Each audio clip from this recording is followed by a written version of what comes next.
से मुक्त और विराट और आनंदमय अवस्था में आप सबको स्वागत है।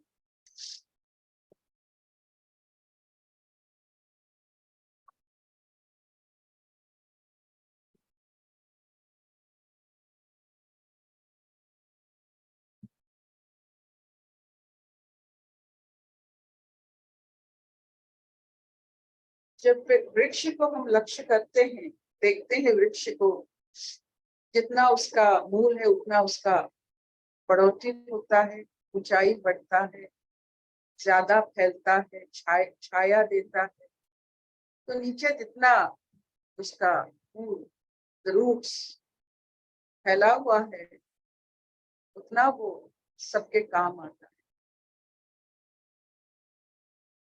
हमारे सोच, हमारे विचार,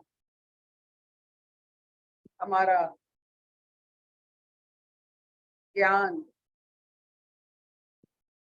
हमारा विश्वास,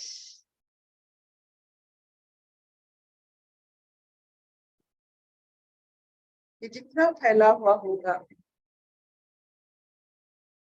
आप उतना छायादायी वृक्ष बनेंगे। जल और छाया ये दोनों बहुत ही जरूरी चीज है कोई भी यात्री के लिए। और संसार में हम सब यात्री हैं। जल और छाया की हम कामना करते हैं, उसे आशीर्वाद मांगते हैं। तो क्यों ना हम सब यात्रियों के लिए जल का प्रबंध यानी शीतल वाणी का प्रबंध और छाया का प्रबंध करें। खुद क्यों ना वृक्ष बन जाए, जो कभी ना कभी हम बने होंगे, कोई ना कोई जन्म में हम वृक्ष जरूर बने होंगे। क्यों ना फिर सारे जितने जन्म हम लिए हैं सबका जो गुण है उसे हम अनुभव करके इस जीवन को हर मुहूर्त एक नयापन दे, नया सोच दे और अंत ना होने वाला मुस्कुराहट अपने होठ पर हम महसूस कर सके। तो ऐसी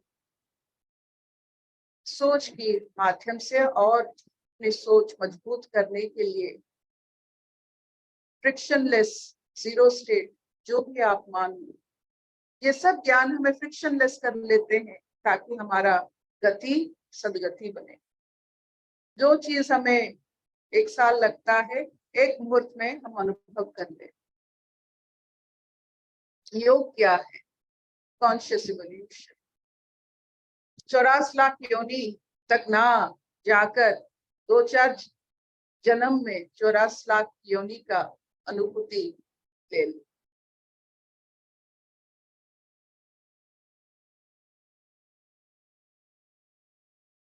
इसके लिए सोच चाहिए, ज्ञान चाहिए, विद्या चाहिए, जो हमारे पास इस सत्संग के माध्यम से मौजूद है। और वो विद्या को जो हमारे कर्ण तक अपनी स्वच्छता के कारण, अपनी सुंदर वाणी के कारण हमारे कर्ण तक पहुंचाते हैं, हम वही स्वागता जी को निमंत्रण करते हैं कि फिर वही सिलसिला शुरू करें।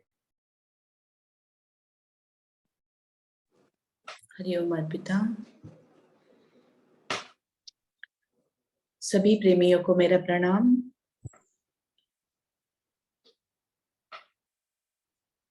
आज शुरू करेंगे कठोपनिषद द्वितीय अध्याय तृतीय वल्ली का 11वां श्लोक। हम पढ़ रहे थे परम पद प्राप्ति के बारे में, उसी के कंटिन्यूएशन में पढ़ेंगे। ताम योगमेति मन्यते स्थिरान इंद्रिय धारणाम अप्रमत्तस्तदा भवति योगो ही प्रभावयो। उस स्थिर इंद्रिय धारणा को ही योग कहते हैं। उस समय पुरुष प्रमाद रहित हो जाता है, क्योंकि योग ही उत्पत्ति और नाश रूप है उस ऐसी अवस्था को भी जो वास्तव में वियोग ही है, योग मानते हैं, क्योंकि योगी की ये अवस्था सब प्रकार के अनर्थ संयोग की वियोग रूप है। इस अवस्था में ही आत्मा अपने अविद्यादि आरोप से रहित स्वरूप में स्थित रहता है। उस अवस्था को ही स्थिर इंद्रिय धारणा कहते हैं। स्थिर अर्थात अचल इंद्रिय धारणा यानी बाह्य और आंतरिक कारणों को धारण करना। तब उस समय साधक पुरुष अप्रमत्त प्रमाद रहित हो जाता है, अर्थात चित्त साधन के प्रति सर्वदा संयत्न रहता है। जिस समय कि वो योग में प्रवृत्त होता है, उस समय ऐसी स्थिति होती है। ऐसा इस वाक्य के सामर्थ्य से जाना जाता है, क्योंकि बुद्धि आदि के चेष्टा का अभाव हो जाने पर प्रमाद होना संभव ही नहीं है। अतः बुद्धि आदि की चेष्टा का अभाव होने से पूर्व ही अप्रमाद का विधान किया जाता है, अथवा जिसी समय इंद्रियों की धारणा स्थिर होती है, उसी समय निरंकुश अप्रमत्व होता है, इसीलिए उस समय अप्रमत्त हो जाता है, ऐसा कहा है। ऐसी बात क्यों है? क्योंकि योग ही प्रभव और अपव्यय यानी उत्पत्ति और लय रूप धर्म वाला है। अतः तात्पर्य ये है कि अपाय यानी लय की निवृत्ति के लिए प्रमाद का अभाव करना चाहिए। हरिओम।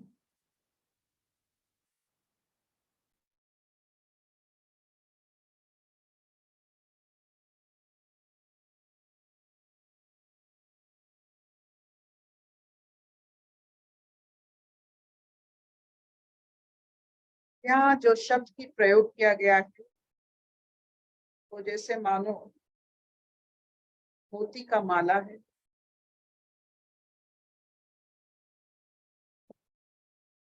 एक शब्द बार बार यहाँ प्रयोग हुआ है, वो है प्रमाद। योग, वियोग, बुद्धि, नियोग,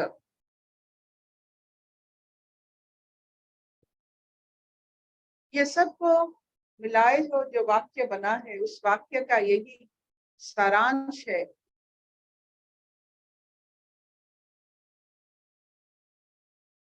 जो मनुष्य योग तक पहुंचता है,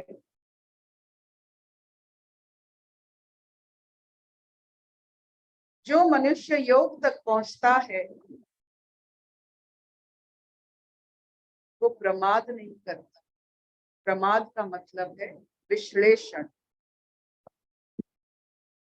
विश्लेषण के लिए इंद्रिय चाहिए। तो योग तक जो पहुंचते हैं, एक बार योग तक पहुंचते हैं, वहां विश्लेषण की और जरूरी नहीं है। तो योग ही साधन है सृष्टि का और विनाश। ये सबसे बड़ी वाक्य है, क्योंकि सृष्टि के लिए भी योग चाहिए, विनाश के लिए भी योग चाहिए। सृष्टि और विनाश में के अंतर में हम जो यहाँ मौजूद है, जीवन धारण किए हुए, सृष्टि के कारण विनाश की अपेक्षा करते करते जो समय हम यहाँ बिता रहे हैं, ये दोनों योग के बीच में है। और योग में प्रमाद नहीं होता है। और प्रमाद के लिए इंद्रियों की जरूरत होता है। कितनी सुंदर बात है कि इंद्रियों को हम व्यवहार करते हैं योग तक पहुंचने के लिए, विवेचना शक्ति के तक हमें विवेचना के कारण हम योग तक पहुंच जाते हैं, और योग में हम इन इंद्रियों को छुटकारा दे देते हैं ताकि हम ये दोनों पक्ष हमसे बन सके। क्या बन सके? सृष्टि और विनाश। सृष्टि क्या करेंगे, विनाश क्या करेंगे? सृष्टि के लिए कौन सा योग जरूरी है, विनाश के लिए कौन सा योग जरूरी है? क्या योग अलग अलग होता है? नहीं, योग एक स्थिति है जो सृष्टि और विनाश को एक मानता है। जैसे आपने देखा होगा, जो मिट्टी में मटका बनाते हैं वो सृष्टि करते हैं, फिर उससे अगर वो एक स्वरूप नहीं लेता है फिर उसे मिट्टी पर ले आते हैं। ये एक चक्र होता है। तो मुझे बताइए, जो मिट्टी का मटका बनाता है तो उसका कौन सा रूप विनाश है और कौन सा रूप सृष्टि है? सृष्टि और विनाश एक साथ रहते हैं। इसको समझने वाला योगी होता है, प्रमाद नहीं होता उसमें। ना बुद्धि की जरूरत पड़ती है, ना लय की आश्रा वो लेता है।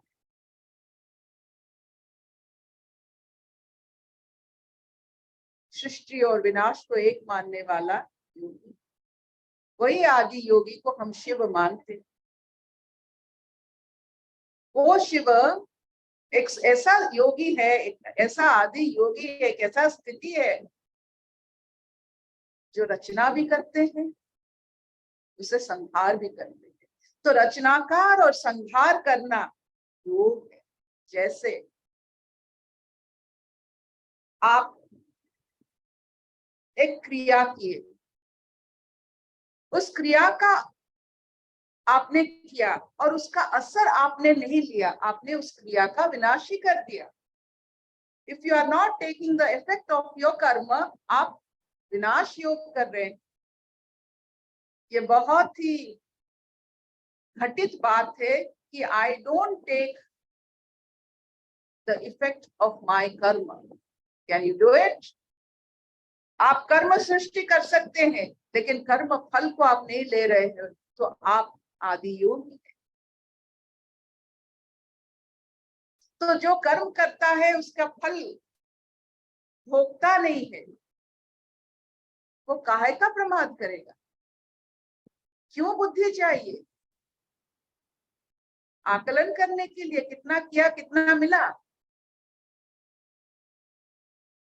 प्रमाद तो वही होता है ना, गिनती। प्रमाद क्या होता है? गिनती। किया कितना, मिला कितना। तो जो योगी होते हैं, जो विनाश और संरक्षण यानी सृष्टि को एक मानते हैं, वो इस स्थिति में रहते हैं कि कोई भी उनसे फैला हुआ कर्म, उसका फल प्रकृति की तरह, जैसे कोई भी वृक्ष अपना फल नहीं खाता है, आदि योगी अपना कर्म का फल खुद नहीं खाते हैं, बांट देते। वो प्राकृतिक है, वो इंसान जो कर्म करते हैं और फल दूसरों को बांट देते हैं। वृक्ष की तरह आज सवेरे हमने वृक्ष से लिया है अपना सोच। वृक्ष हम कोई ना कोई जन्म में जरूर बने होंगे, तो उसका जो जो जो बीज है हम में, वो सब में है, क्योंकि वो निरंतर हम उसी इवोल्यूशन ये में आए हैं। तो आज इतना सुंदर एक स्थिति आपने बनाया कि आज जैसे मानो रचना और जो विनाश में जो दोनों एक पक्ष होते हैं, आज एक लगने लग रहा है। तो यही योग। अगर इस योग में आप नहीं हो तो आप योगी हो, you are in a minus state. योग योग। तो उस चेतना को मानिए जो सृष्टि और विनाश को एक ही नजर से देखता है। किसका विनाश, किसका सृष्टि? अब खुद का, खुद की वजूद की सृष्टि वो करता है, खुद की वजूद की सृष्टि वो विसर्जन कर लेता है। पल पल में विसर्जित, पल पल में रचनाकार, ऐसा इंसान जो हर समय नया नूतन नव्य है। कोई भी समय उसको पकड़ नहीं सकता है कि अभी वो नया बन गया है। वो पुराना विसर्जन करके अब नया सोच में है। ऐसा इंसान आप उससे क्या कहेंगे? क्या कहेंगे? हम तो वर्षों का बोझ अपने ऊपर सब रखे हुए हैं। हम कैसे इंसान हैं जो पल पल नवीनता कर्म करता है, उसका असर भोगने से पहले नयापन वो उससे मानता नहीं है। फिर नयापन, फिर नयापन, फिर नयापन। नए चीजों का जब तक आप नए नए बनते हो तब तक आपका संहार होगा। जितना जल्दी जल्दी आपका नयापन आता है, सोच आता है, उतना आपका सृष्टि भी होता है, संहार भी होता है। और आपको ये दोनों में फर्क नहीं पड़ता है, क्योंकि इससे आपको नवीनता मिलती है। You are a happy person. क्यों हैप्पी हो? क्योंकि आपने जो रचना किया उसको आपने संहार ही कर लिया।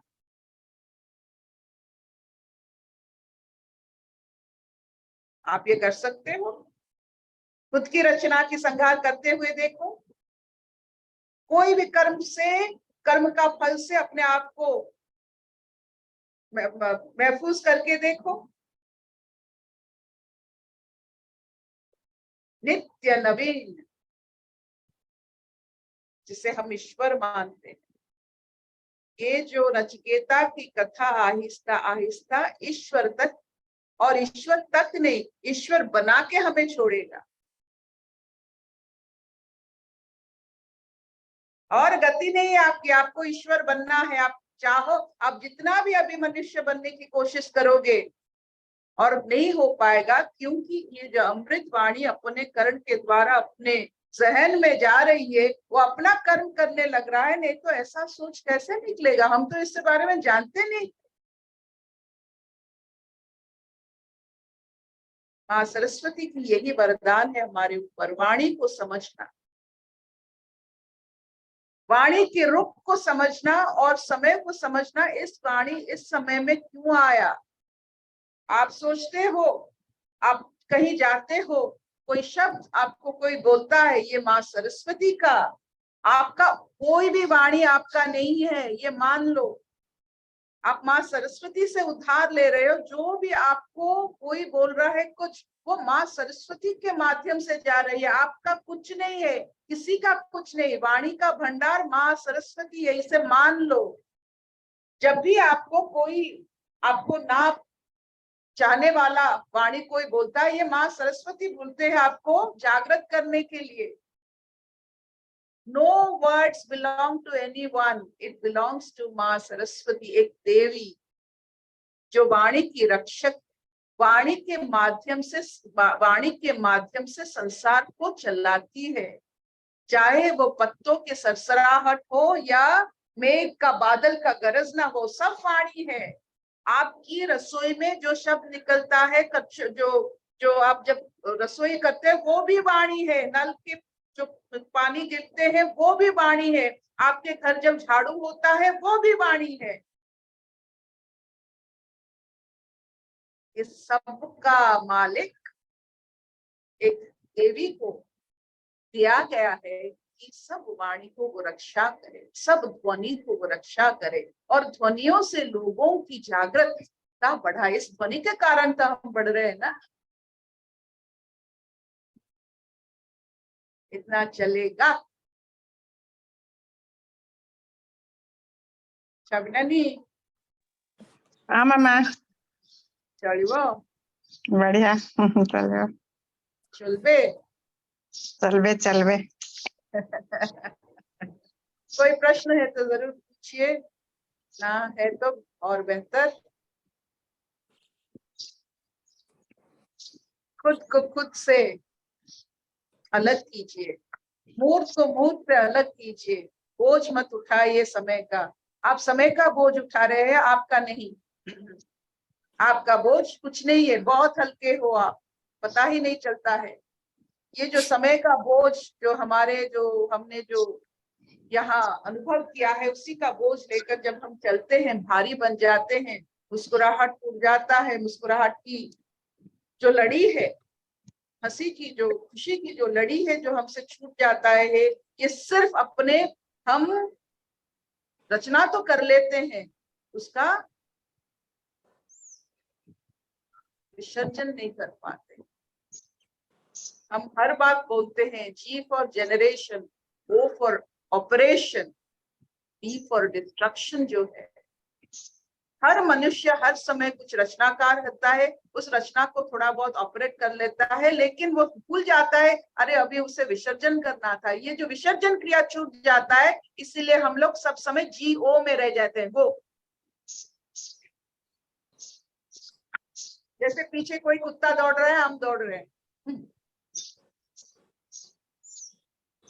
हरिओम दीदी।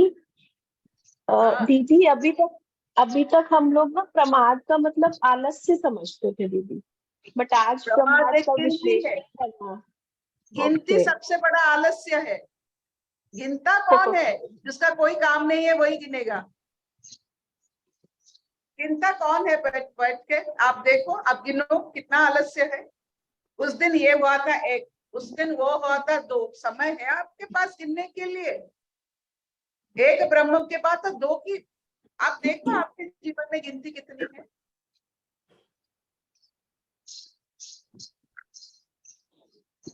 प्रमाद एक गिनती है। आलस्य आपकी गिनती के कारण वो मिलता है, वो है आलस्य। क्यों गिनते हो? आपको कितना उम्र हुआ है? 10 साल में ये हुआ था, 12 ये हुआ था। कौन कहता है इसको गिनने में? डोंट काउंट, क्योंकि एक के बाद और सब ब्रह्म है। एक जीवन है आपका, उसको आप विभाजित करके कितना गिनोगे? तो यही विसर्जन क्रिया है।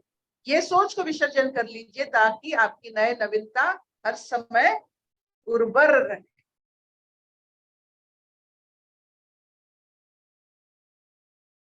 असतो मां सद्गमय, तमसो मां ज्योतिर्गमय, मृत्युर्मां अमृतंगमय।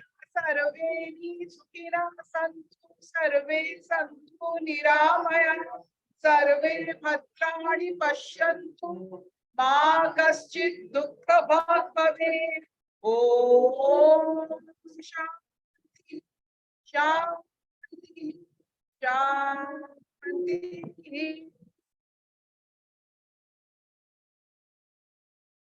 सबका मंगल हो ना हो, क्या फर्क पड़ता?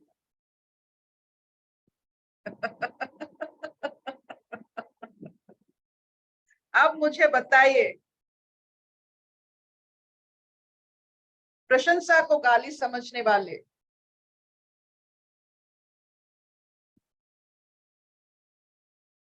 गाली को प्रशंसा समझने वाले, तो कैसे इंसान होंगे?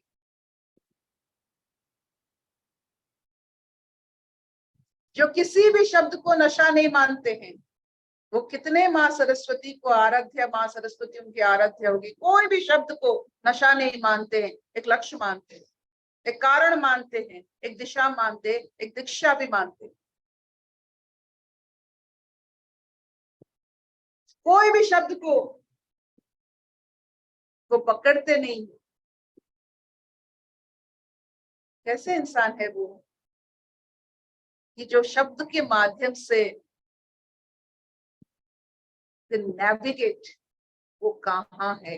इन शब्दों के कारण मुझे पता चलता है कि मैं कहाँ हूँ इस ब्रह्मांड में, क्योंकि ये शब्द मिले हैं मुझे।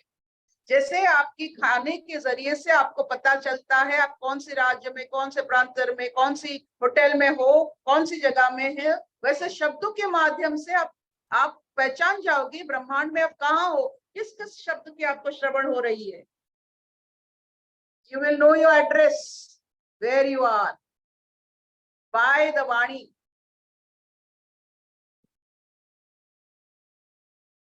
होगा इतना? बहुत बढ़िया अर्पिता, बहुत बढ़िया। ये जो ध्वनि की बात आप कर रहे हो, ये इतना सूक्ष्म रूप में है, इतना सूक्ष्म रूप में है, उसी को जब हम स्थूलता दे देते हैं तो वो शब्द बन जाते हैं, और उसको और भी स्थूलता देते हैं तो वो शब्द को पकड़ के हम बैठ जाते हैं। वो वस्तु बन जाता है, शब्द वस्तु एक बन वस्तु बन जाता है। आप उसे गोल उठाकर आप देखो, आप कितने सारे आप देखोगे तो ज्यादा से ज्यादा 20-25 शब्दों के कारण आप जो हो वैसे 20-25 शब्दों के लिए पूरा जीवन आप व्यतीत कर देते हो। तो उन शब्दों के बारे में थोड़ा काम कीजिए, उसको विलय कीजिए, विसर्जन कीजिए, ताकि नया नवीनता आप में आए। क्योंकि आप शब्द पकड़ोगे तो शब्द नहीं आएगा। जो शब्द आप पकड़ के रखे हो वही शब्द, उसी तरह का शब्द आपके पास आएगा। क्योंकि माँ सरस्वती तो बहुत दयालु है, आपके पास है, आप रखे हो, चाहिए होगा और भेजेंगे।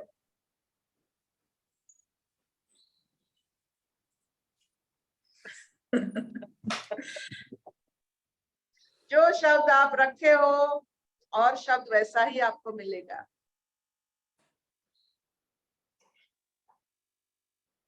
भगवान बहुत, उनकी हर रूप बहुत दयालु है। आपको अच्छा, उनको पता नहीं आपको क्यों अच्छा लगा, क्यों आपको इसको पकड़ के रखे, इतना तो भरा हुआ है, आप उन्हीं चीजों को क्यों पकड़ के रखते हो, उनको पता नहीं। आपको अच्छा लगता है, पकड़ के रखते हो, तो और लेके आएंगे। देखिए आपके बेटे जो गाड़ी उसको अच्छा लगता है तो आप फिर उसको लिए और एक गाड़ी लेके आते हो, नहीं मेरे बेटे को अच्छा लगता, तो वैसा ही होता है। तो हम जो पकड़ के रखते हैं, जिसके साथ खेलते हैं, वही खिलौना हमें भेजा जाता है। जब तक पूरा मन भर नहीं जाता उसी खिलौना से खिलो। क्या हर्षा बहुत खुश हो, हर्षित हो? हाँ दीदी, हरिओम। हाँ दीदी, वो सारे शब्दों से ना मुक्त कर दिया अभी कुछ। और सडनली जो जैसा आपने बोला ना, जो वर्ड आता है वहां से आपकी स्थिति, वो ऐसा नहीं बहुत लंबी स्थिति, उस पल की स्थिति, और तुरंत वो आता है आपको जागृत करने। अरे एक पड़ा, वापस जागृत। हाँ, तो वो इतना इंस्टेंटेनियस हो गया है कि भगवान पीछे जागृत हो जाओ। तो ये सोच देना कि नहीं, ये जो तुझे अभी मिला है वो तुझे जागृत करने के लिए, नीचे लेने के लिए नहीं, और ऊपर जाने के लिए। तो बस जंप अप, वही एनीवेयर डोर, वापस। तो ये बहुत नयापन जो आप हमेशा बोलते हो दीदी, दस नया, हर पल नया, हर पहले समझ नहीं आता था दीदी, समझ आता है, और जब समझ आता है तो फिर समझ ही आ जाता है, तो फिर हो ही जाता है। इसको विसर्जन करने की क्रिया आ जाती है, रचना और उसे संहार करने का एक ही रस आ जाता है, वही सिर्फ नया नवीन हो सकता है। दीदी वो हाँ बोलो, मुझे बोलो। एक सॉन्ग की लाइन याद आ रही थी, जियो तो हर पल ऐसे जियो जैसे कि आखिरी हो। वो पहले मुझे ये तो, समझ नहीं आते थे, वो तो अब हेलन केलर की सबसे बड़ी बात है। उनका तो आंख कुछ नहीं था, तो वो क्या करती है, तो वो कहती है ऐसे देखो कि ये आपकी आंखों का रोशनी कभी भी चली जाए, ऐसे खाओ कि आखिरी निवाला हो, ऐसे छुओ कि वो आपकी स्पर्श की शक्ति या आपका आखिरी समय आया। सब कुछ आपकी जो भी इंद्रिय है, उसे सुंदर भाव से योग तक खुद इंद्रियों के माध्यम से पहुंचो।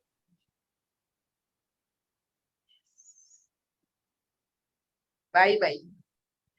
बाय बाय अभिनंदन, मामा, बाय। नवननी हाँ हला हाँ, बढ़िया बढ़िया बढ़िया, मजा आ जाता है।